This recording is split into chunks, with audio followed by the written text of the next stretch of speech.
Late January 1979. The front office of the Blue Mill Inn is quiet. The television hums softly somewhere behind in the background. Cars move intermittently along the highway outside. The kind of slow overnight rhythm Janet Chandler has already settled into after weeks working the desk. Paperwork, room keys, coffee cooling beside the register. Ordinary. Then the office door opens. Robert Lynch and Ron Nilsson step inside. Not rushed, not aggressive, familiar. The kind of men Janet has spent weeks seeing almost every night around the motel, the lounge, and the temporary social world that has formed around the Cimatron strike. There's casual conversation, small talk, easy energy. Then one of them tells her they're having a surprise party for her over at Arthur Pave's guest house.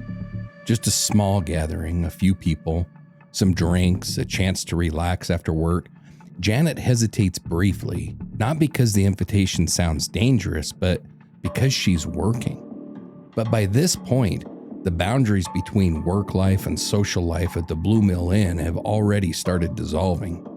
Guards and staff drinking together, hooking up together, move room to room together after shifts. The environment itself has normalized familiarity. And that matters because Janet Chandler is not stepping out of a safe world into a visibly dangerous one. She's moving deeper into the same social environment she's already been living inside of for weeks. Eventually she agrees. As part of the surprise, Lynch wraps gauze around her eyes and seals it with tape. A prank, a joke, part of a setup. Janet allows it because the men leading her out of the Blue Mill Inn are not strangers. They're people she already knows. People the environment has taught her are safe enough to trust casually. The robbery story begins after Janet Chandler is already gone. Welcome back, listeners, to Dark Dialogue, the podcast where we unravel the shadows of the human mind and dive deep into the mysteries that haunt small towns and big cities alike. I'm your host, John. And I'm your host, Angela, and together we shine a light on the stories that keep us up at night. Unsolved disappearances, life stolen too soon, and the questions that refuse to be buried. So over the last 3 episodes, we've traced how the murder of Janet Chandler became buried underneath a robbery narrative that survived for more than 2 decades. We examined the Blue Mill Inn environment, the Cimatron strike culture, the stage front desk scene, the body recovery along the interstate, and the long process through which renewed pressure finally began collapsing the original story. By the end of episode 3, investigators understood something very critical.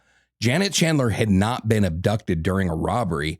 She'd been lured socially by people inside of this Blue Mill shithole all itself. And once that became clear, the entire case changed shape. Exactly, because this was no longer a mystery about a stranger walking into a motel looking for money. It was a reconstruction of how an ordinary social environment gradually transformed into a site of prolonged group violence. And before we continue, it's important to establish something very clearly.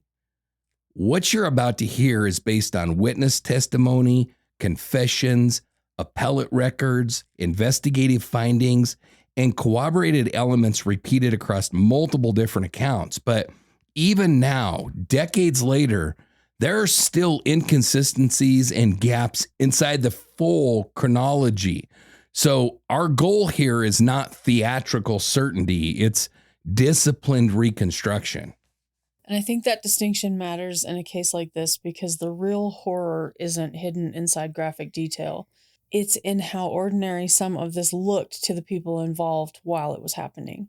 Right. That's one of the hardest realities in Janet's case. Nothing about the Blue Mill environment initially announces itself as catastrophic. It looks temporary, social, chaotic, young, reckless, but still recognizable. And that familiarity matters because it explains how the invitation worked in the first place. Janet knew these people. She worked with these people. She socialized with these people. The environment had already normalized heavy drinking, blurred boundaries, sexual joking, sexual escapades, possessiveness, and increasingly degrading behavior around the women working at the motel. Not all at once, but gradually. Line after line gets crossed before anyone recognizes how dangerous the environment has actually become.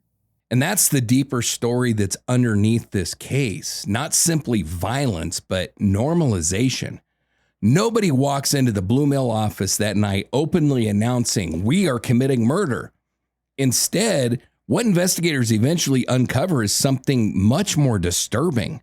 A temporary social world where cruelty, humiliation, jealousy, sexual entitlement, and group pressure had already become normalized enough that Janet Chandler could be blindfolded and led away from her workplace by people she knew without immediately recognizing the danger that she was entering. And once she arrives at Arthur Pava's guest house, that environment surrounding her begins crossing moral boundaries that almost nobody inside the room meaningfully stops. Tonight, we reconstruct what actually happened to Janet Chandler and how the same pieces of shit who helped create that environment spent decades hiding it behind a robbery story built only after the violence was already over. I saw that look, and yes, we are at the episode where you're going to hear me say asshat, shitbag, all kinds of bad words. I know. I'll do my best to keep the F word down, but everything else is on the table because I am so disgusted by this story that I cannot even begin to describe how toxic this bunch of asshats is. Which brings me to this next point. Before we continue, we need to acknowledge that this episode in particular involves prolonged sexual violence, humiliation, and the murder of a young woman inside a group environment that failed her repeatedly. We're not going to approach those events graphically or sensationally. The purpose of this episode is not shock. It's to understand how it happened, how ordinary social dynamics escalated into catastrophic violence, how so many people failed to intervene, and how the truth was later hidden behind a false narrative for decades. Some listeners may still find portions of this reconstruction deeply difficult, and we understand that. And we would encourage you to listen carefully, take breaks if needed, and remember throughout this episode that Janet Chandler was a real person, not a story constructed for entertainment. She was 22 years old, and the goal of this reconstruction is not to exploit what happened to her, but to examine it honestly, responsibly, and with the dignity that she should have received from the very beginning. Okay. This is the bad one. So by the time Janet Chandler leaves the Blue Mill Inn that night, nothing about the invitation outwardly resembles abduction. She's not being dragged from the motel. She's not being threatened with a weapon. She's not being forced into a car by strangers. She's being led by people she already knows toward what she believes is a social gathering. And that distinction matters because the danger isn't visible to her yet. Right. And I think that it's important to note that, and this is, not to cast shame on Janet or anything like that, but she had been sexually involved with Robert Lynch. So this isn't like he's just somebody that she knew. I mean, there's pictures of her like sitting on his lap and shit like that, wearing his guard uniform. And we can't responsibly tell this story without telling the whole story. And that is that Janet was sexually involved with multiple guards. I don't give a shit about that. But I say that strictly to say that creates a different level of familiarity and safety. Trust. Because you put yourself in the most possibly vulnerable position when you engage sexually with somebody. The idea that she would trust one of those people is very, very understandable. Not at all. Not at all. And, if they're joking around and saying, well, We're going to blindfold you. And all that makes perfect sense in light of that. Mm. The other thing that I think it's really important to note is she left work to go to this party. She kind of abandoned her post. Yeah. Most of the time we would say, that's insane. But this is not a normal work environment. No. All the guests are part of this shit. I'm not saying that all 80 of them are, but I am saying all 80 of them are Wackenhut security guards. So the idea that they're going to be calling the owner and complaining, it's not going to happen. And it's not like she's checking new people in. It's not like she has tremendous responsibility at the motel during this period of time. And I also think that's really important to understand as well. Yeah.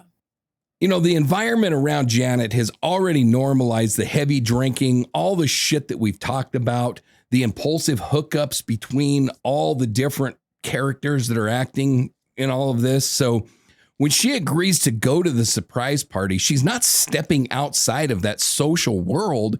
She's just moving a little deeper into it. Investigators would later reconstruct that Janet is brought to Arthur Paiva's rented guest house near the Chematron site. It's a small, ordinary house. I think it's important to note that while Wackenhut provided the motel for all of the guards, they provided a house for the managers. Arthur Paiva was a manager. That's why this house was available. I also think it's very important to note that Robert Lynch was involved in getting her out of the motel, but he had to work a 12-hour shift, so he did not arrive at the house with Janet. Oh, okay. So they arrive at this small, ordinary house. The living room lights are on. Alcohol is everywhere. There's people drinking beer and mixed drinks, probably doing some drugs. Television and music is playing in the background. It's not some hidden torture chamber. It's just a temporary strike era party environment that's already drifting towards something very ugly. And that normalcy is part of what makes the scene so difficult to process. Yeah, it's bad because what's waiting for Janet initially looks very recognizable. Rowdy, immature, sexually charged, but still socially very familiar. Witnesses' accounts describe cheering, laughter, whistles, crude comments as she's brought into the house blindfolded. The energy resembles some kind of a hazing prank more than any kind of an openly violent crime. So still the frat house mentality. Right. At least at first. And psychologically, the blindfold may be one of the most important details of the entire case because Janet allows it. And that's not because she's naive, but because that social environment has already conditioned her to believe that she's participating in some kind of a joke or surprise or something fun among familiar people. So the blindfold becomes the first act of trust they weaponize against her. Right. It's also the first real act of control. They also put duct tape over her mouth at the same time. But once Janet's vision is removed, then the room immediately gains power over her movement, her orientation, her ability to read expressions, her ability to anticipate what happens next. And for the people watching, the blindfold transforms her into entertainment. They can laugh at her confusion. They can comment on her body. They can direct her physically. While she can't fully see what's happening around her, she can't say who's making the comments. The humiliation begins long before the assault fully escalates. Now, one of the most important figures during this phase is this absolute bitch, Lori Swank, who, if you remember, is Janet's roommate, the Blue Mill night manager, and supposedly Janet's best friend. Who got her the job. Right. Someone that's operating inside this same freaking mess of shit we've got going on. Trial testimony and later reporting would suggest that Swank had become increasingly jealous of Janet, especially surrounding attention from Arthur Paiva and the other guards. And her presence inside the group setup gives the environment a kind of social permission. Right, because if Janet's own roommate and supervisor is participating, then the situation initially feels less threatening, at least structurally. Swank appears to function as both the emotional catalyst and the normalization mechanism. Multiple accounts suggest that she helped frame the party as a way to, quote, teach Janet a lesson, which is important psychologically because humiliation often becomes easier for groups to justify when the victim is reframed as someone that's deserving it or asking for it or needing some kind of punishment. But eventually, the room moves beyond humiliation and into unmistakable violence. There's not words for what this shit is. And behaviorally, that threshold really matters because there's a point where nobody present can reasonably believe that this is still flirting or partying or any kind of consensual rough joking. Janet is restrained. She is forcibly stripped of her clothing. Her attempts to resist or to object are just absolutely ignored. And instead of stopping the escalation, the room increasingly reorganizes itself around it. The moment her fear becomes obvious is the moment every person in that house understands this is no longer a joke. And that realization is critical because from this point forward, the crime survives not only through participation, but through non-intervention. Investigators and later analysts examining this case repeatedly identify classic group offense dynamics inside that house. Performative masculinity, peer reinforcement, territorial behavior, escalating sexual entitlement. The men are not only acting against Janet, in many ways, they're performing for each other in some weird, sick, I don't understand this shit. Approval inside the room becomes more important than Janet's humanity. Right. And once enough people are laughing and participating or simply refusing to stop what's happening, individual moral brakes start weakening rapidly. Responsibility psychologically distributes across the group. No single person has to feel fully responsible in the moment because the environment itself is now carrying the violence forward. The role of the women present is more complicated, way more hard for me to understand. It's deeply unsettling to me. I don't even know what to say about the women present.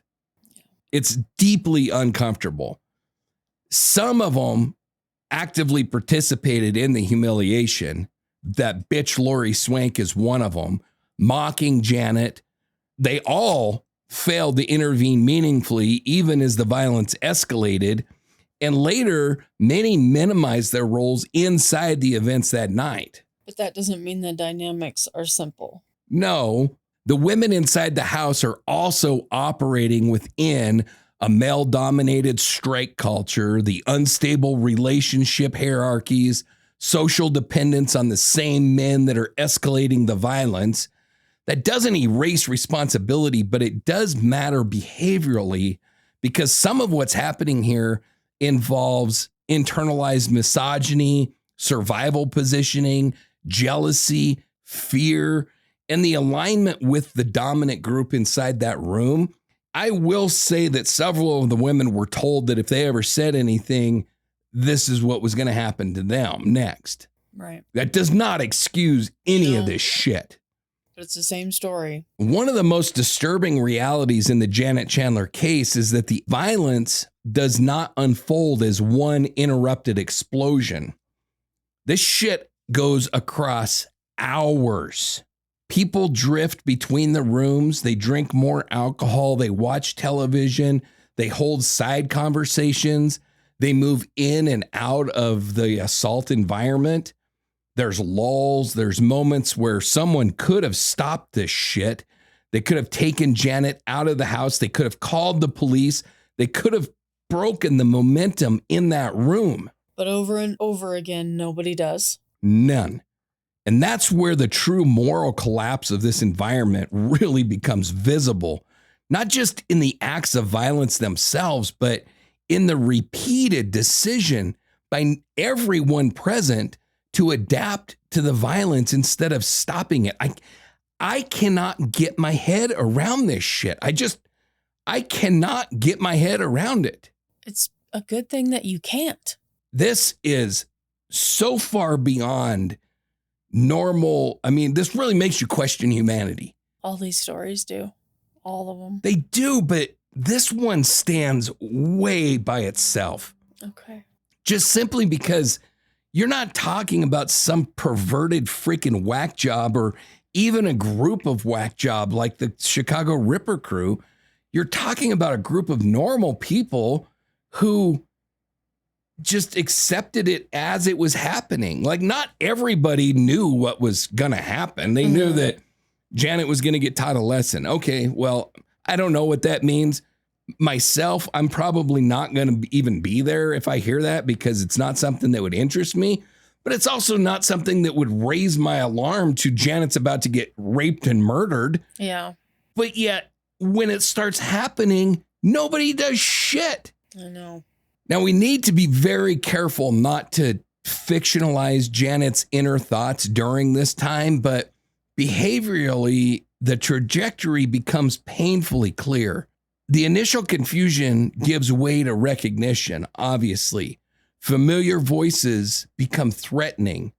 Her resistance is absolutely ignored. Her humiliation becomes public. Escape becomes impossible. And perhaps the most devastating reality of all is Janet is surrounded by people the entire night, yet becomes completely isolated socially inside of those rooms. So she's seen constantly, but helped by no one. Right. And by the time the assault has fully overtaken the house, the original party framing no longer means anything. What remains is a room full of people who now understand irreversible violence is happening, and they continue allowing it anyway. This surprise party has begun as a mechanism for humiliation and control. Over the course of the night, it becomes the structure through which an entire group slowly abandons Janet Chandler to escalating violence. So I guess I haven't made clear how big of a party this was, but there was at least 25 people in that house. Goodness sake. So we're not talking about a group of 5. We're talking about like a pretty freaking large house party. And by the time the violence inside of Arthur Paiva's guest house becomes unmistakably non-consensual, the environment has already crossed all kinds of boundaries without any kind of resistance. Janet has been restrained. She's been stripped nude. She's been humiliated publicly. She's been sexually assaulted. They put a belt around her neck and were leading her around nude like a dog all throughout the house. And critically, nobody in this entire group of freaking assholes does anything to stop this, to slow it down, to help her in any way. It is so mind-boggling. I just can't even hardly talk about it. I get so freaking pissed off. So that means the environment itself is starting to reinforce the violence. Yes, and that's one of the hardest realities in this case to fully process, because this assault continues for hours, not because one individual maintains total control over the room, but because the group gradually kind of reorganizes itself around allowing this shit to keep going. Behaviorally, the room begins operating like a feedback loop. Every assault is ignored. Every joke is left unchallenged. Every person who watches without intervening lowers the threshold for the next to act. So he did it, so now I can do it type of shit. Responsibility becomes psychologically distributed across the group. No single person has to feel fully accountable in the moment because all the others are participating, and those that aren't participating are watching and jeering it on. And maybe some people were remaining silent, but the key point is nobody was doing anything. Right. And the silence itself starts functioning like permission at this point. Right. And the longer this shit continues, the more normalized it becomes inside of that house. It's not morally normal, socially normal within that depraved environment, right, which is very different and also deeply disturbing. At some point during the night, everyone present understands that Janet is no longer participating willingly. This poor girl is terrified. She's injured. She's been raped multiple times by multiple different men. She's trying her best to survive. She's unable to leave. And once that realization fully settles into the room, the emotional atmosphere kind of begins to shift. The early joking and bravado begin kind of fading in places. Some people drift toward emotional detachment. Others move physically into different rooms. Some continue drinking or watching television. It's almost like people are trying to create distance from what they already know is happening. Right. But importantly, that distancing does not stop the violence. It allows people to remain near it without confronting themselves fully, which might be one of the most psychologically revealing aspects of the whole damn case. Spectatorship becomes central to the assault dynamics because the violence is no longer private. It's existing socially. People are watching it. They're commenting. They're laughing. They're moving in and out of the rooms where Janet is being assaulted. And over time, her suffering begins functioning almost like background noise inside of that house. Violence stops being treated like an emergency and starts being treated like part of the environment. And I have to add, if it was now, it sounds like they'd probably be videoing it on their phones as well. They were taking pictures left and right. All right. Robert Lynch ordered a guard to take pictures of everyone and everything. So yeah, to your point, if a video camera would have been available, it would have definitely been used. Okay. You know, the fact that the violence is not an emergency is horrifying. Once the room psychologically absorbs the violence into that social atmosphere, then every additional moment becomes easier to tolerate than the one before it. And that's how normalization works in these group crimes. Right. Not through one dramatic decision, but through repeated failures to interrupt what everyone already knows is wrong. Now, alcohol and possibly drugs clearly play a role throughout the night, but it's important not to misunderstand that role. Alcohol lowers inhibitions. It might accelerate impulsive behavior. It might strengthen group cohesion, and it might make moral disengagement easier in the moment, but it does not explain what's going on here. It does not explain the planning. It does not explain the humiliation dynamic. It doesn't explain the resentment towards Janet or the staged robbery after the fact. It amplified the culture already inside the room. It didn't create it. Right. The entitlement, the jealousy, the territorial behavior, the misogyny, those elements existed before anybody started drinking. Alcohol simply removed more of the barriers that might have otherwise slowed the escalation. Maybe inside this group of freaking animals, I don't know if there's anything. Yeah. One of the most disturbing realities in this whole freaking case is what investigators in later accounts describe as the, quote, long middle of the assault. Not a single explosive event, but hours where people moved room to room, conversations taking place, more alcohols being poured, televisions remain on, music playing, people come and go. I cannot get my mind around this. Like, they literally would come into the room, watch Janet being raped a while, and then go out and dance and party and listen to music and then come back in and see how the raping is going. I can't get my mind around this shit. Like, Yeah. I can't. I don't want you to.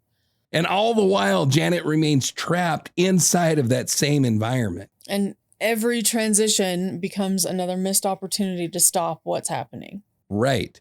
Every hallway conversation, every trip into the kitchen, every moment someone leaves the bedroom and then comes back represents another chance for intervention, a chance to call the police, to take Janet out of the house, to physically stop the assault, to break the momentum of the room.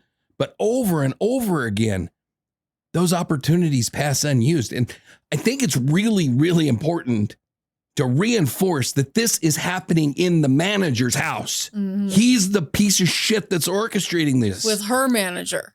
With her manager. Right. Yeah. So when I said there was no oversight in either the security or the inn, this is what I was alluding to. Right. Understanding why intervention fails here requires confronting several uncomfortable realities all at the same time. Fear matters, group conformity matters, social hierarchy matters. Lower status people inside the house may feel unable to challenge the more dominant guards, the supervisors, the intoxicated men that are already committed to the violence. The misogyny of 1979 matters too, because once Janet is reframed socially as deserving this punishment, as being sexually available, as responsible for this attention that's going on, protecting her becomes psychologically harder for people already invested in that group dynamic. And by the time the violence becomes truly catastrophic, stopping it also means admitting what everyone already allowed. Right. Which means intervention now carries social risk, legal risk, moral risk, and personal risk. And inside that house that night, the people present repeatedly choose self-protection over Janet Chandler's safety. Yeah. Cases like this are often discussed through the lens of the most shocking physical acts, but the deeper horror here may actually be way simpler than that. A room full of ordinary people repeatedly encountering opportunities to do the right thing and collectively deciding not to. Not once, but time and time and time again over many hours. And eventually the violence itself becomes less shocking to the room than the idea of interrupting it. Yes. It's terrible. And by the later stages of the assault, the environment inside Arthur Pave's guest house has fully reorganized itself around one terrible reality. Janet Chandler's suffering is no longer being treated as a crisis that somebody needs to stop, but as a condition that everyone present is adapting themselves to instead. The most devastating truth about the long middle of Janet Chandler's assault is not simply what was done to her, it's how many people had time to stop it, understand it, walk away from it, and yet they still allowed it to continue. And watched it and participated in it. Right. Now, at some point during the later stages of the assault, the atmosphere inside Arthur Pave's guest house changes completely. Not gradually anymore, but definitively. That is when Robert Lynch arrives on scene. Now, I want you to remember, Arthur Lynch had to work a 12-hour shift. So the long middle was at least 12 hours long. At least. And when this piece of shit gets there, he decides he wants to take his turn. He begins raping Janet and pulling on the belt that's been around her neck all night. Witness accounts and the later confessions describe Janet eventually going limp during Robert Lynch's assault on her. She becomes unresponsive. She's no longer reacting the way that she had earlier in the night. The room understands something irreversible might have happened. So the violence stops feeling temporary.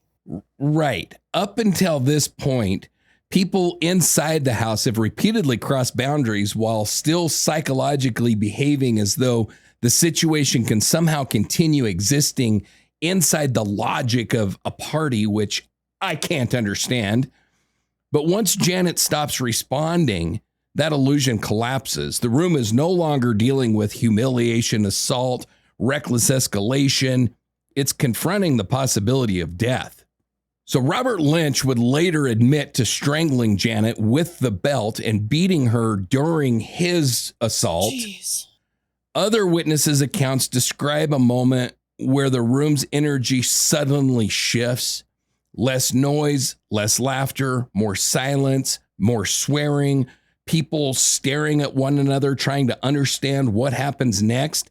And according to later reporting, Arthur Paiva eventually shouts, "This party is effing over." Not because the room suddenly regains its humanity, but because they realize they've crossed into homicide. Exactly. Robert Lynch would testify that he checked for a pulse and couldn't find one. Janet was obviously dead. As terrible as this sounds, thank God. I know. I mean, I wish, again, as terrible as this sounds, that it could have happened sooner. I wish it would have happened 30 minutes in and not 12 or 16 hours in. But that distinction matters enormously because behaviorally, this is the moment that the group stops organizing around violence and it starts organizing around their own depraved survival. Exactly. Before we keep going, I want to take a quick second. If you've been listening to Dark Dialogue, you already know that this isn't just storytelling. Every episode is built around one goal, keeping the focus on the victim and working towards the truth. So if that matters to you, make sure that you're following the show on whatever platform you're listening on. And if you haven't yet, take a second to leave a rating or a review. It makes a bigger difference than people realize. And it's what helps these cases reach people who otherwise wouldn't even hear them. All right, so let's get back to the story. Multiple later accounts suggest that the emotional atmosphere afterwards feels fragmented and cold, not cinematic panic, more like shock, exhaustion, stunned silence, people avoiding eye contact, people moving quickly without fully speaking. The adrenaline that carried the assaults drains out of the room, and what replaces it is logistical thinking. So the focus shifts away from Janet almost immediately and toward what happens to everyone else now. Right. Witnesses would later describe cleaning up, gathering clothes and bottles, wiping down surfaces, stepping around Janet's body rather than towards her, but they're like, sick. Yeah. Busy movement replacing emotional confrontation, which may be one of the bleakest realities in this whole case, because once Janet dies, the room increasingly treats her not as a person, but as a problem that they need to manage. As an item. Yeah. Investigatively and behaviorally, Arthur Paiva appears to reassert control quickly after the fatal violence. He's older than many of the guards. He's operating in the supervisor's role, and he appears repeatedly in later testimony as one of the central organizing figures inside of that house. It is his house, after all. Mm-hmm. Multiple later accounts portray him as directing people, ending the party, helping coordinate disposal, and participating in the effort to construct the robbery narrative afterwards. So once the violence is done, the hierarchy inside the room doesn't disappear. No, it changes purpose. The same social structure that helped sustain the assaults now begins sustaining the concealment. Now, you will remember me telling you that orders were given to take pictures of everyone. Yeah. Well, now he can say, I have pictures of everybody here. You are all guilty, and he's right. Yeah. If anybody talks, you all go down with me. Mm-hmm. So he has them by the short hairs at that point because they participated in this shit. Yeah. Now, eventually, the group makes the decision to move Janet's body away from the house. They want to get rid of it. And psychologically, that choice reflects panic filtered through familiarity and the local knowledge that they have. Investigators later determined that Janet's body is transported the 35 to 40 miles away towards that interstate in Covert, Michigan, and she's left nude in a snowbank near that highway turnaround. They don't bury her carefully. They don't stay with her. They just need her gone. Right. The decision appears fast, practical, and fear-driven. The men involved likely know the roads, the turnarounds, the darkness of the winter route, and the possibility that snow might temporarily conceal the evidence. I mean, potentially until spring, right? Mm-hmm. It's not an elaborate criminal mastermind plan. It's a hurried concealment decision made by people trying to survive the night that they created. The drive itself may have been one of the emotionally emptiest parts of this entire case. Winter roads, early morning darkness, a dead body in the vehicle, and men already beginning to compartmentalize what happened. Witnesses later placed Lynch and Paiva among those involved in that transport, and behaviorally, the atmosphere likely would have become quiet, functional, emotionally shut down. Their focus is no longer on Janet at all. It's on getting through the next few hours without being caught. Right. Conversations, if they happen, are likely practical. Where to turn, where to stop, what story to tell afterward, because by this point, the group has already begun constructing the next version of reality. And once the body is abandoned there, the final phase of the night begins, staging the robbery narrative back at the Blue Mill Inn. Investigators later determine that money is removed from the office. They get into the safe. They take the $500. The bitch manager's involved in this, so it's not difficult to break open the safe. Mm-hmm. Janet's purse disappears, but her coat and partially smoked cigarette remain behind at the desk. The goal appears straightforward. Create the impression of a sudden interruption during a robbery. And critically, all of that happens after Janet is already dead. That's one of the most important structural realities of the whole case. The robbery narrative is not a misunderstanding. It is a deliberate architecture constructed after the homicide. And perhaps the clearest evidence of that architecture is Robert Lynch's phone call to the police. He eventually calls authority from the motel and reports what sounds like a robbery in progress. And according to the story, he hears Janet on the phone saying, "Don't take it all, sir," before the line goes dead. Police respond to an empty desk, missing money, a missing clerk. And because the investigators in 79 have no reason yet to know about the party at this piece of shit's house, the robbery explanation initially works. The story is simple enough to survive. Right. Simple stories often do survive, especially when the environment surrounding the truth remains hidden, witnesses stay synchronized, and the people closest to the crime help reinforce the same explanation time and time and time again. And psychologically, by the time the robbery story is staged, many people involved appear to have already entered a kind of survival compartmentalization. We just need to get through this night. We can't undo what happened. Don't say anything. Stick to the story.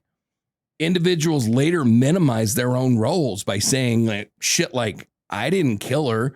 I didn't know it would go that far. I was just there that night." Yeah, shared guilt starts functioning like shared protection. Yes, that may be one of the reasons the robbery narrative survives for as long as it does, because once enough people become invested in the same lie, the lie itself becomes part of how they survive psychologically.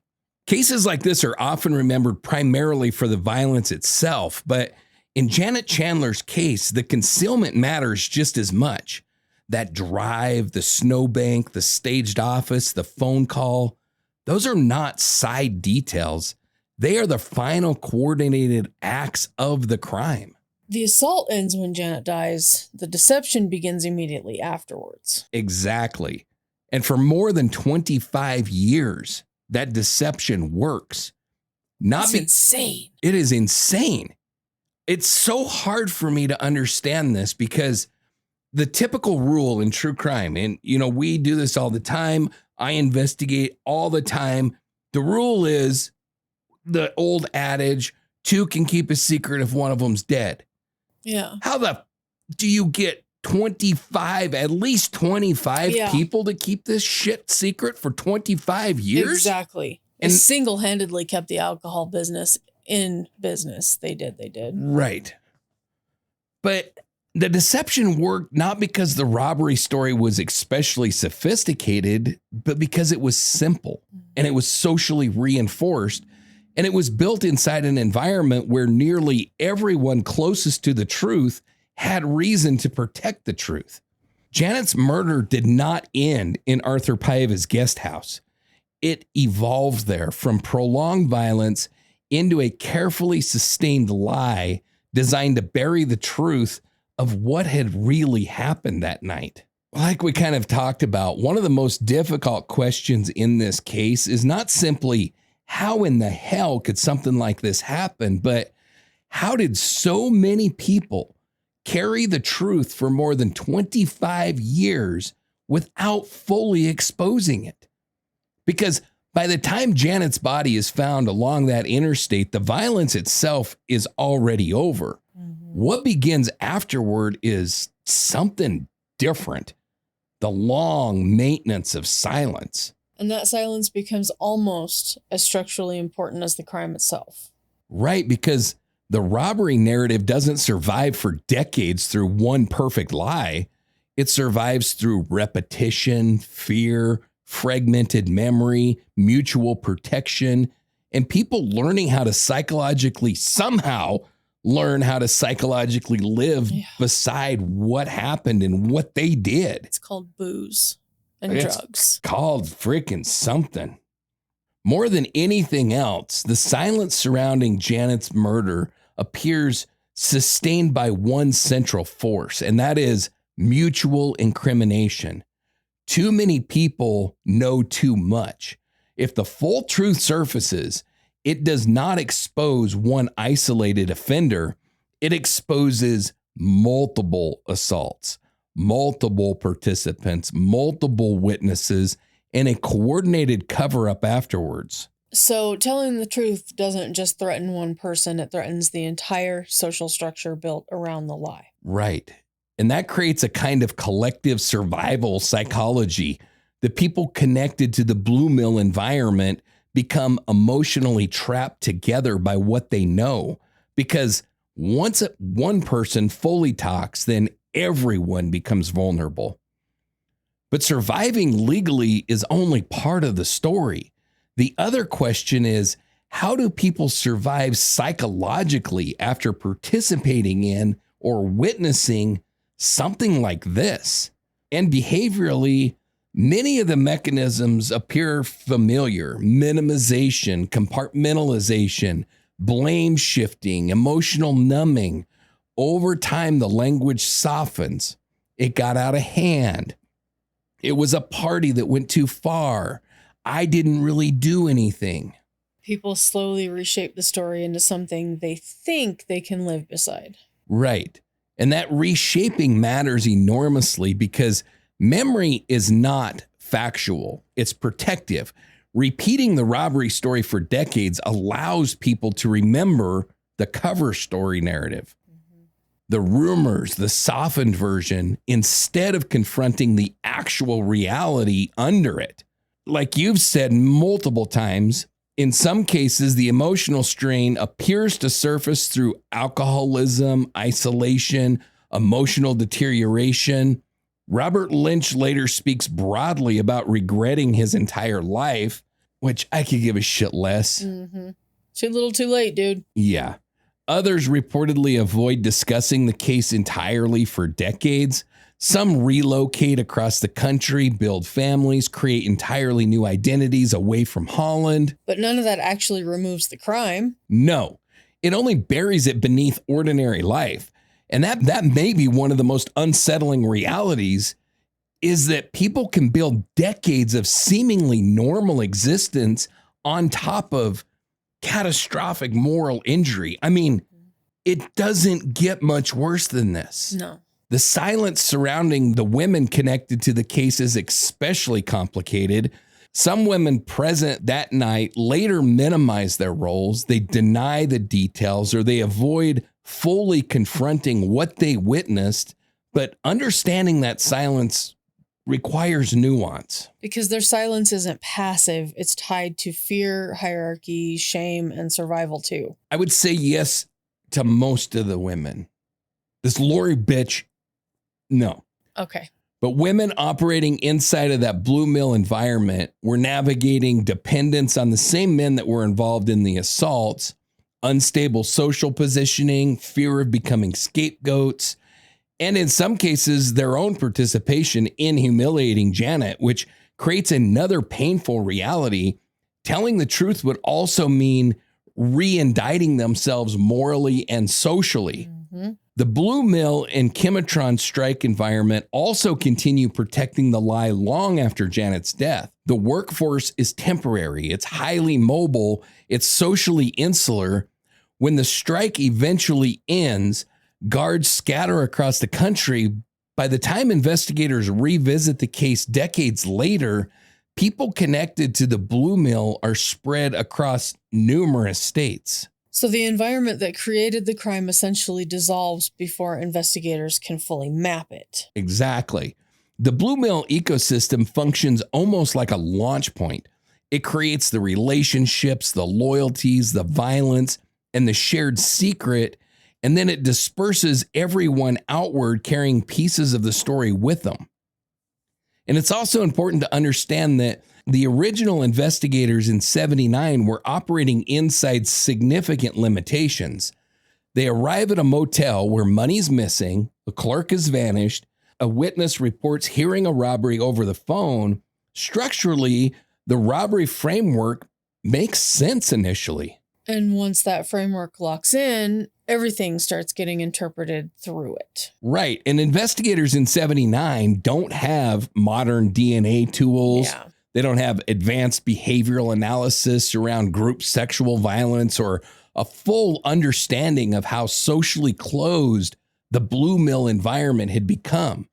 Combined with the synchronized witness accounts and the highly coordinated cover story, the case becomes extraordinarily difficult to penetrate from the outside. But over time, the emotional architecture holding the silence together begins weakening. People age, relationships decay, loyalty fades, identities shift. The men and women connected to the Blue Mill are no longer living inside the same temporary strike culture they once portrayed. The world they were protecting disappears. Exactly. And once that happens, then maintaining the lie becomes psychologically harder. Fear slowly transforms into exhaustion, guilt, inevitability. The documentary, the cold case investigation, the renewed public scrutiny don't create conscience from nothing. They apply pressure to people already worn down by decades of carrying the story.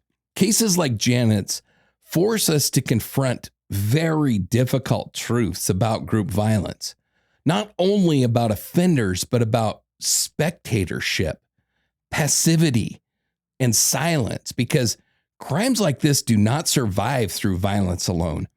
They survive through environments where enough people repeatedly choose not to intervene, not to question, not to expose, and eventually not to remember. The absence of intervention becomes just as defining as the violence itself.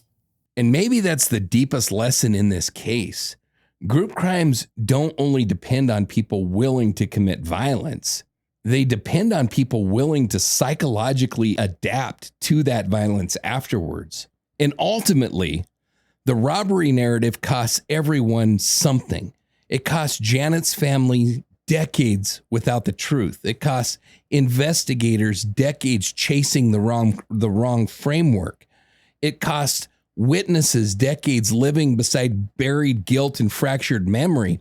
And it cost the community the ability to fully understand what happened inside the Blue Mill environment before the environment vanished. And all of that begins with one decision after another to protect the group instead of protecting Janet. Right. Because the tragedy of Janet Chandler's case is not only that a young woman was subjected to catastrophic violence inside a room full of animals. It's that afterward, an entire social structure helped carry the lie long enough for most of those pieces of shit to grow old before the truth finally began to surface.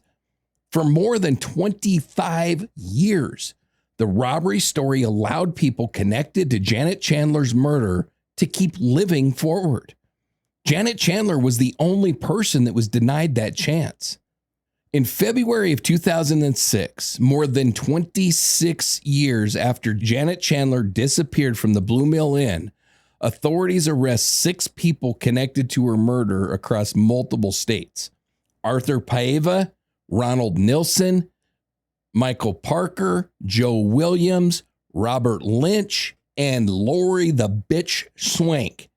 For Holland, Michigan, the arrests land like the collapse of an old myth. Because for decades, the robbery story had become part of the town's memory of the case. Right. And suddenly, that entire framework is gone. In its place is something far more disturbing.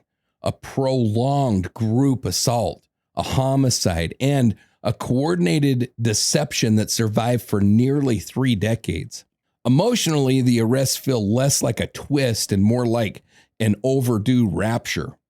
By this point, the documentary, the cold case investigation, the re-interviews, and Lynch's admissions have already begun exposing the hidden structure underneath the case. So when the arrests finally come, they feel shocking in scale, but grimly inevitable. So not like triumph, but more like the moment a buried reality finally forces its way back into the public view. Exactly. And for Janet's family, the emotional reality is complicated. There is relief, of course, validation, acknowledgement, but there's also the weight of 26 years lost. 26 years where the people responsible continued living, building families, having businesses, aging, moving across the country, carrying on with their ordinary lives, while Janet remained permanently 22 years old. And this is a tough one, but eventually Robert Lynch and Lori Swank both plead guilty to second-degree murder in exchange for their cooperation and testimony against the remaining defendants. Lynch receives a sentence of 25 to 40 years. Swank receives 10 to 20 years. And behaviorally, the plea agreements reveal something important. That truth finally becomes valuable once it intersects with self-preservation. Right. The silence surrounding Janet's murder does not collapse purely because conscience suddenly overwhelms everyone that's involved. It collapses because guilt, aging, emotional erosion, investigative pressure, and legal leverage finally begin working together against a weakened social structure. Even at the end, cooperation remains transactional. Truth arrives partially, strategically, under pressure, and often alongside continued minimization of personal responsibility. Arthur Paiva, Ronald Nilsen, Michael Parker, and Joe Williams are ultimately convicted of first-degree felony murder and sentenced to life in prison without parole. And structurally, those convictions matter enormously because they publicly and permanently destroy the robbery narrative that had protected the truth for decades. So the official record finally matches what actually happened to Janet. Exactly. The courts, the investigative record, the media, and the public narrative all finally align around the same reality. Janet Chandler was lured socially, gang assaulted, murdered, transported to Interstate 196, and hidden behind a staged robbery story created by the insiders at the Blue Mill Inn. Now, by the time these prosecutions happened, many of these pieces of shit that were involved no longer resemble the young guards and motel workers from 1979. Obviously, they're older, they're physically worn down, they're emotionally fragmented in different ways. Robert Lynch, in particular, appears exhausted, disoriented, described over time as a heavy drinker, carrying broad regret about the direction of his life. I don't give a shit. Yeah. I mentioned earlier that his alcoholism would come in, and it does because he had alcohol-induced dementia by this point. And so that's one of the main reasons that Lori Swank also gets a deal, because they can't rely solely on his testimony, because by this point, he has dementia. Not that I give a shit, but whatever. He is a piece of shit. He is the one that actually, like, they all murdered her equally, right? He was the but last he one. was the one that actually pulled the belt the last time and ended her life, and yet he gets to plead to second-degree murder. I understand why, but I hate it. I do too. And even after everything, many still seem more focused on protecting themselves than fully confronting Janet. Right. And that distinction matters, because accountability does not automatically create honesty. It only creates consequence. And this is where cases like Janet Chandler's become emotionally difficult in a different way, because the convictions matter deeply, but they cannot restore Janet's life, her future, or the decades that were stolen from her family. And by the time the sentences are handed down, the damage has already fully unfolded across generations. So this is accountability, but it's not closure. Closure is a dangerous word. We've talked about that, but especially in cases like this, because nothing about Janet Chandler's murder truly closes. Not for her family, not for the people who carried the truth silently, not for the community forced to confront how long the robbery story survived without being fully challenged. And ultimately, one of the most important realities of this entire case is that storytelling itself helped create accountability. The Hope College documentary rehumanized Janet publicly. It transformed the case from an old local mystery, fading robbery narrative, an unsolved homicide file, into an active moral question demanding renewed scrutiny. The story changed first, then the investigation changed. Right. And that matters enormously, because cases like this are part of why investigative journalism, documentary work, and responsible true crime storytelling exist. Not to sensationalize the suffering, but to reapply pressure to stories that institutions, communities, or time itself have allowed to harden into incomplete truths. Even after the convictions, some aspects of the case remain unresolved emotionally and structurally. There are lingering questions about the additional people that were present. It's been said that it's estimated she was raped by at least 12 men. Oh, jeez. The uncharged behavior, the full scope of the complicity, and the broader culture surrounding that whole Blue Mill environment itself. And perhaps most importantly, no sentence can fully account for the fact that Janet Chandler spent 26 years buried beneath a false story. The legal system eventually corrected the record, but it corrected it late. Right.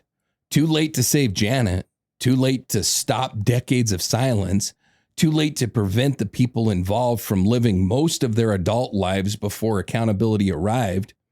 Maybe that's the final reality this case forces us to confront. Justice and restoration are not the same thing. The convictions matter because truth matters. Public acknowledgement matters. Naming responsibility matters. Destroying that robbery narrative matters, but none of it rewinds the winter of 1979. And none of it changes what Janet endured inside that house. No, it doesn't. And if there is any lasting value in reconstructing a case like Janet Chandler's, it isn't in pretending the system eventually made everything right. It's in refusing to allow the final version of Janet's life to remain the lie built around her by the people who abandoned her. Because for more than 25 years, the robbery narrative protected nearly everyone involved. The only person it never protected was Janet Chandler. Accountability finally arrived in Janet's case, but accountability arriving late is not the same thing as undoing what was taken. So, what are your thoughts on this whole freaking mess before we close this one out? Nothing good. I mean, I think it's of important note that the bitch, Lori Swank, went to the screening of the Janet Chandler documentary. Are you kidding me? Nope. And was interviewed afterwards and said something to the effect of, I just can't believe that something like this would have happened to her. This case needs to be solved. She's the reason. She is the reason for this. She wanted Arthur Paeva. Arthur Paeva had sex with Janet. Arthur Paeva also had sex with multiple other women, and I think he was married. The point being, Lori went to Arthur and explained how Janet had sex with a different guard. Arthur said, I'm going to take care of this. That's how all of this shit started. Right. Like, he was allowed to sleep with all the women he wanted to. The women he was sleeping with were only allowed to sleep with him. Right. And Lori was so jealous because she wanted Arthur that she planted the seed that got this whole ball rolling. And while she wasn't involved in the rape, obviously, she was cheering it on the whole time. This bitch is every bit as guilty as every man that participated. Right. I don't know. The case is disgusting. It very much is. So the Janet Chandler case is often remembered for its brutality, and it should be. What happened inside Arthur Paeva's guest house was prolonged, degrading, cowardly, and catastrophic. A room full of adults repeatedly encountering opportunities to protect a young woman and yet choosing themselves instead. Not once, but over and over again. And then spending decades trying to bury what they'd done beneath the story they hoped people would stop questioning. And maybe that's what makes this case linger so heavily all these years later. Not only the violence itself, but how ordinary the environment looked before the violence emerged. A motel, a strike workforce, parties after shifts, alcohol, jealousy, social hierarchy, people trying to belong somewhere temporarily. Nothing about the Blue Mill announced itself as the site of one of Michigan's most horrifying group crimes until suddenly it was. And once the violence started, the people inside that environment repeatedly chose silence over intervention, loyalty over truth, and self-preservation over Janet Chandler. And in the end, the robbery story protected almost everyone except the person it was built on top of. Exactly. Janet Chandler spent more than 25 years buried beneath a false narrative created by the very people who had murdered her. And while the convictions matter, while the destruction of the robbery story matters, the emotional reality underneath this case never changes. A 22-year-old woman walked out of the Blue Mill Inn believing that she was going to a party with people that she knew, and she never came home. This is You're Not Alone by the J.J. Hawk Band, and this is Janet Chandler.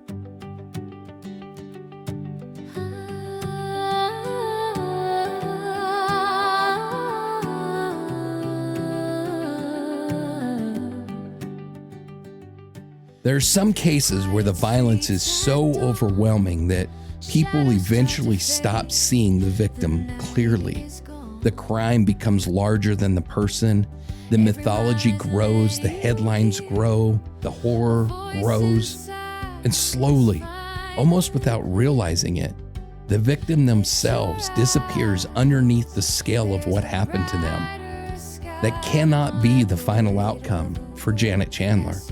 Because before she became a cold case, a documentary, a courtroom reconstruction, or one of the most disturbing crimes in Michigan history, Janet Chandler was simply a young woman trying to build a life, a daughter from rural Michigan, a student, a person working overnight shifts during a Michigan winter because she was trying to move forward into adulthood the way millions of ordinary people do.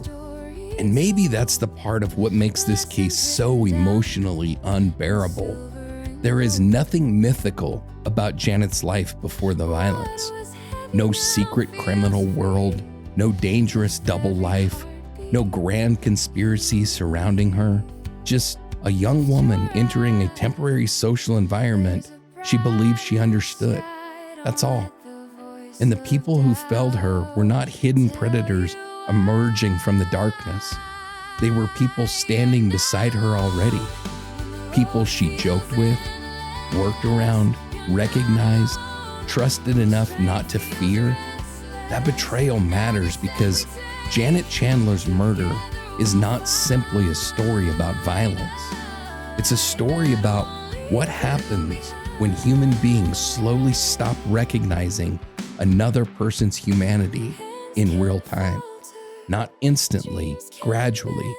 One ignored boundary, one humiliation, one joke, one silence, one failure to intervene after another, until eventually a room full of people become capable of adapting themselves to catastrophic suffering instead of stopping it.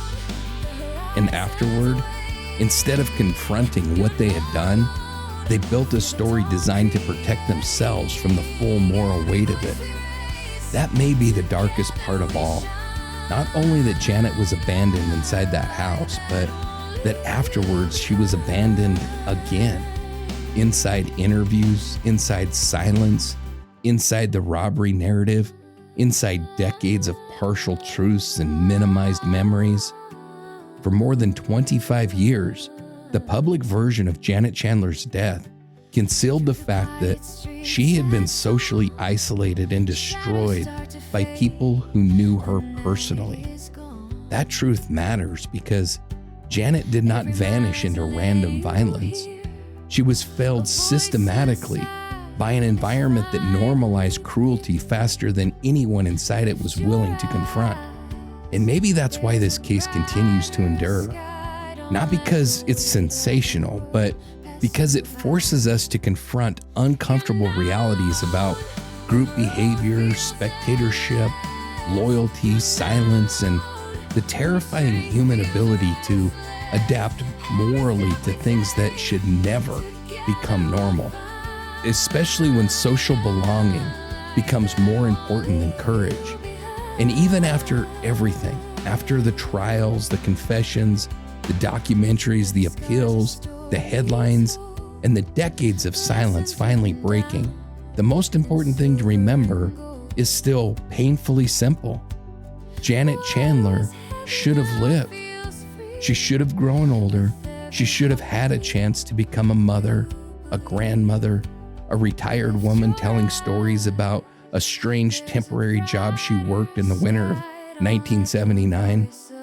Instead, she remains permanently suspended at 22 years old, forever walking out of the Blue Mill Inn believing she is heading toward something harmless, forever surrounded by people who had countless opportunities to save her and chose not to. And for all the analysis, all the reconstruction, all the investigative detail across this series, that is the reality that ultimately matters the most. Not the offenders, not the mythology around the Blue Mill, not the robbery story. Janet, a young woman who deserved ordinary years, ordinary aging, ordinary happiness, ordinary safety. A person whose life should have continued long after that winter night ended. And maybe the final responsibility in telling a story like this is refusing to allow the people who destroyed her to also control the final meaning of her life.